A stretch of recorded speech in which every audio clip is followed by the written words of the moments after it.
When I want to make fast progress in woodworking, I use a 4-plane. These planes can be wood or metal, but they're about a foot long, maybe a little more, and both of them have a very curved, heavily cambered iron combined with a big mouth. And the curved iron and wide mouth work together to help you remove a lot of wood.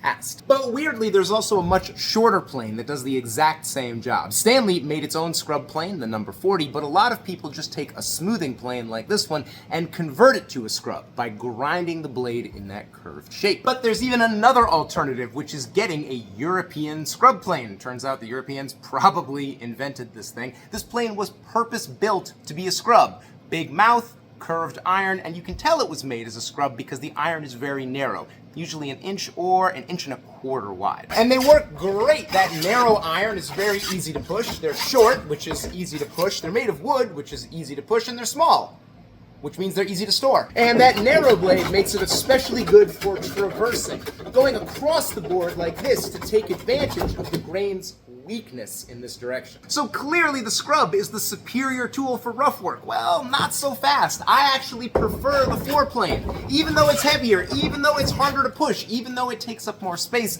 because my 4-plane is long, even longer than a metal jack, almost like a short triplane. So when I'm roughing out, I'm also flattening. And you don't get as much of that effect with a short plane like this. And also the 4-plane is what I started with, so it's familiar, and I'm kind of biased. So obviously you need to get one of each and spend hours at the bench carefully testing and figure out which one of these is right for your unique style of woodworking, right? God no, what a waste of time. You should pick whichever one is cheaper or easier to get. Take it home, practice, learn how to use it, and don't ever think about the choice ever again.